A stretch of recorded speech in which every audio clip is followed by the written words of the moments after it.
Benvingudes i benvinguts a un nou episodi de les càpsules de prevenció de riscos laborals organitzades per l'OGT de Catalunya. Avui volem parlar d'un tipus de violència silenciosa però molt real, i és aquella a la que s'enfronten les treballadores i treballadors que estan de cara al públic, és a dir, davant de clients, davant d'usuaris. Ens referim, per exemple, a caixers, a caixeres, a personal administratiu, personal sanitari, conductors, conductores, tot aquest tipus de treballadors que han d'estar en el dia a dia treballant amb persones externes. Tots ells poden patir agressions verbals, n'hi ha que pateixen també pressions, però és que fins i tot es donen casos de persones, de treballadors que pateixen agressions de tipus físic. Aquestes situacions no són part de la feina.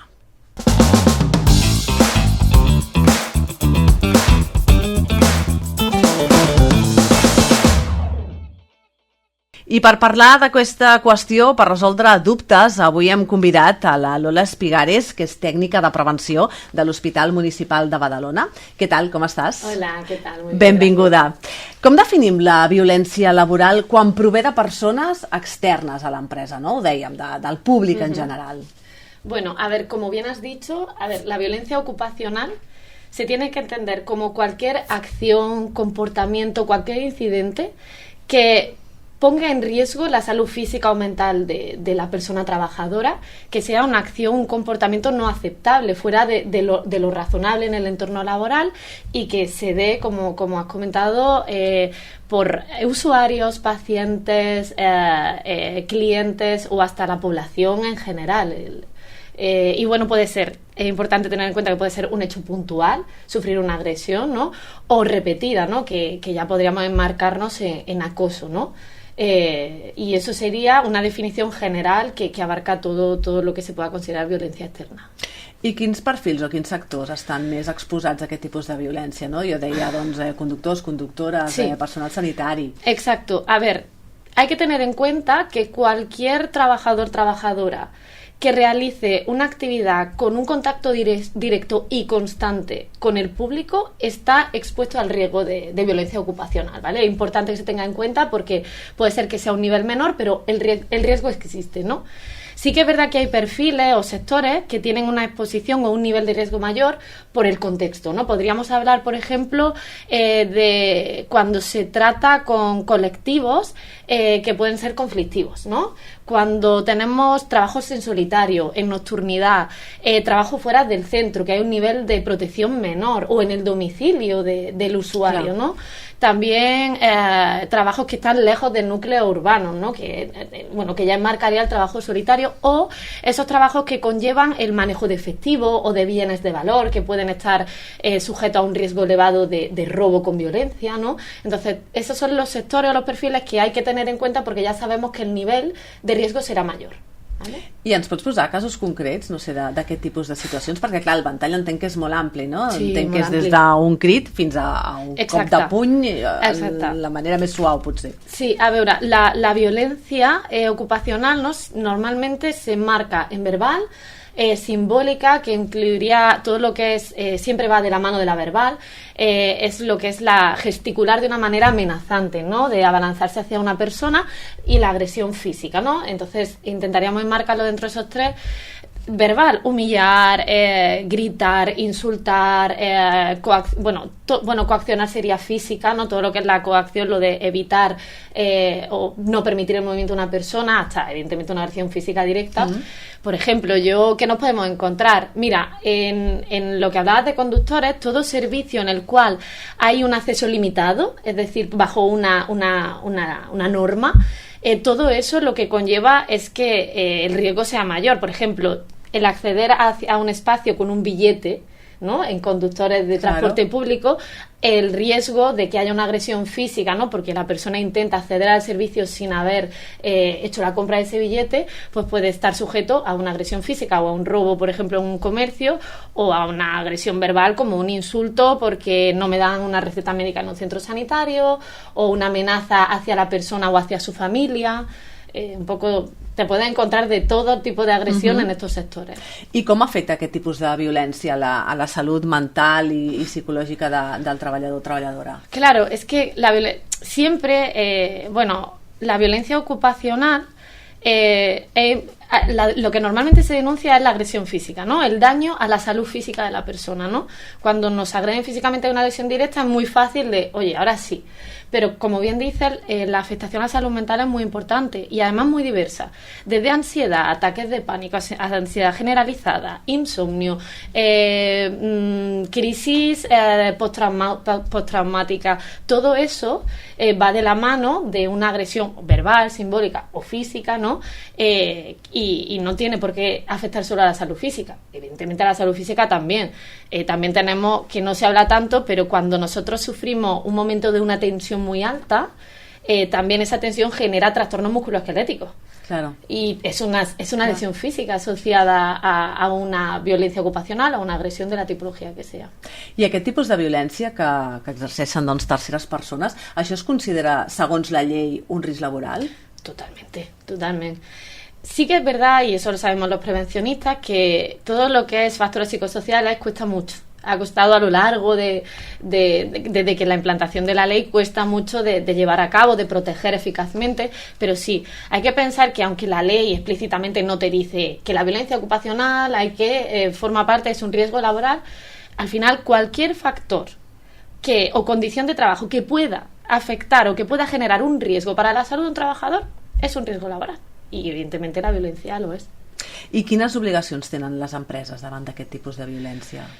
Como cualquier riesgo laboral, evidentemente identificarlo, evaluarlo, definir medidas, hacer el seguimiento, controlarlo, eliminarlo, igual, exactamente igual. Per tant, estan obligades a actuar, no? A prendre mesures, a fer alguna cosa. Sí, siempre que se identifique, que hablamos de estos puestos, sí, tienen que... Clar, però entenc que a l'hora d'identificar, no? També una mica entroncat amb el que deies, no? Que una agressió física és molt fàcil d'identificar, no? Segurament hi ha una seqüela visible. Sí. Però clar, quan es tracta d'un crit, d'un insult, d'una... Claro, es que es muy importante qué mecanismos se llevan a cabo y la empresa pone, ¿no? Porque al final cuando identificas un riesgo tú tienes que estipular una serie de medidas o mecanismos para eliminar o mitigar ese riesgo, ¿no? En su defecto. Por ejemplo, lo primero es implantar protocolos de actuación si está el riesgo identificado. Los trabajadores y las trabajadoras tienen que saber qué hacer, tienen que saber qué es la violencia ocupacional, tienen que saber qué es un riesgo de su puesto de trabajo y tienen que saber qué tienen que hacer. Tienen que estar formados, tienen que estar informados. Todo eso son mecanismos que deben poner las empresas para eliminar como medida preventiva el riesgo de violencia ocupacional. Clar, ja que ens parlaves d'aquestes mesures, no? Del que ha de conèixer el treballador o la treballadora que està a cara al públic, quins mecanismes preventius hi ha, no? De quina manera ho podem preveure? Amb formació, no? Entenc que és amb el que apuntaves ara. Exacto. Però amb què més? Pues lo primero que tendríamos, pues protocolos de actuación. Se deben implantar y llevar a cabo protocolos de actuación que frente a la violencia ocupacional, es decir, qué pasos tengo que seguir si sufro la violencia ocupacional y después. Formación y capacitación a los profesionales. Pensemos que al final es muy importante que la gente tenga habilidades para enfrentar o para gestionar un conflicto, habilidades comunicativas, habilidades en la desescalada de la agresividad, autoprotección, cómo tengo yo mi postura física, cómo tengo que reaccionar cuando veo que hay un aumento de la escala de la agresividad. Todo eso formarían parte de mecanismos preventivos para eliminar campañas de sensibilización. Una muy importante, y a lo mejor se habla menos, es el diseño seguro de los espacios de trabajo, la ergonomía del espacio de trabajo. Per exemple, que hi hagi un taulell o que hi hagi una finestreta. Exacto, eso serían medidas físicas o técnicas de seguridad, ¿no? Tanto el taulell con una mampara, que haya videovigilancia, que haya alarmas, timbres de alarma, también seguridad en el centro, pero yo me voy un paso más. Que es, por ejemplo, cómo diseñamos los espacios, dónde vamos a hacer esa atención al usuario, ¿no? Por ejemplo, si un usuario accede a un espacio en el que tiene que hacer tiene que esperar a ser atendido, ¿no? Que sabemos que vivimos en un mundo de inmediatez, que las expectativas de los usuarios están en aumento, ¿no? Que nos frustramos y nos ponemos impacientes muy rápido, pues diseñar un espacio confortable tanto para el trabajador y el usuario a nivel psicosocial ayudará a evitar este tipo de situaciones de violencia, ¿no? El simple hecho de esperar sentado y cómodo con una buena temperatura será mucho mejor para esa persona. Habrá la escala de la agresividad será más difícil que lleguemos a aumentarla, ¿no? A que esté en un sitio frío, oscuro, de pie, con ruido, ¿no? Entonces es importante tener en cuenta. Luego el diseño a nivel de protección. Oye, diseñamos espacios que no sean una ratonera para las personas trabajadoras, ¿no? Que tengan una huida fácil en el caso inminente de una agresión por parte de un cliente, un usuario, etcètera. I hi ha eines específiques per avaluar els riscos psicosocials en aquests casos? A ver, como tal, no hay. O sea, la evaluación de este riesgo tiene que ir, o sea, tenemos que tener en cuenta la parte de características de centro que comentábamos y de entorno, ¿no? Como la parte de condiciones psicosociales. Es decir, hay que hacer una evaluación psicosocial. Sí que es importante, además, hay un criterio técnico de la Inspección de Trabajo que ya marca que la evaluación psicosocial tiene que incluir todos los factores psicosociales que están presentes en el centro. Es decir, nos tenemos que asegurar que cuando se hace esa evaluación psicosocial, el aspecto que está asociado a la violencia ocupacional tiene que aparecer. Además, es importante también que en estas evaluaciones se hagan unidades de análisis específicas. Esto lo que quiere decir es que imaginemos que nosotros tenemos en un centro de trabajo varios puestos, o el mismo puesto con una turnicidad diferente. El turno de noche trabaja en solitario, el turno de día no. Evidentemente, la realidad de un turno a otro, o de un grupo de profesionales, de trabajadoras y trabajadores a otro, será diferente. Si no hacemos esas unidades de análisis y recogemos datos, puede ser que los datos del turno más perjudicado queden opacados. Entonces es importante, además de que se incluyan los aspectos, que se hagan unidades de análisis. Se recomiendan evaluaciones que cuenten con metodología combinada, cualitativa, ¿no? De entrevistas a los trabajadores, grupos focales. Eso es importante. Evidentemente, todas las condiciones, carga de trabajo, ¿no? La violencia ocupacional puede estar asociada perfectamente a una organización del trabajo. Trabajar solo, ¿no? O, por ejemplo, no dar los recursos suficientes cuando hay una afluencia mayor de personas puede impactar. Necesitamos a lo mejor más trabajadoras en esa franja horaria, ¿no? Pues todo eso son condiciones que afectarán al riesgo de violencia ocupacional y que se deben evaluar. Si jo sóc un treballador que pateixo una agressió física o verbal i la denuncio, la comunico a l'empresa, de quina manera se'm protegeix a mi legalment? Pues mira, lo primero es evidentemente la actuación que se va a hacer en la empresa. Tenemos muy claro que cuando hay un accidente de trabajo debemos investigarlo, ¿verdad? Porque el principio preventivo es asegurar un entorno seguro y saludable, por lo que eso es nuestro principio fundamental y por ello los accidentes y los incidentes los investigamos. Esto es igual. O sea, yo tengo que investigarlo, registrarlo, recoger datos, testimonios. Entonces, esa actividad que se hace dentro de la empresa, ese registro interno y investigación interna, es muy importante porque además, si se vehiculiza una denuncia judicial, tendremos un trabajo hecho por parte de la empresa. Luego también, por ejemplo, estamos hablando de accidentes de trabajo. Si hay un daño hacia la salud de la persona, tenemos que activar a los servicios médicos para que además servicios médicos a nivel laboral, mutuas del trabajo, servicios de prevención, que evidentemente evaluarán esos efectos negativos, esas lesiones que puede haber sufrido la persona trabajadora y además harán un seguimiento y un registro, ¿no? Y luego, evidentemente, y en última instancia, en la inspección de trabajo.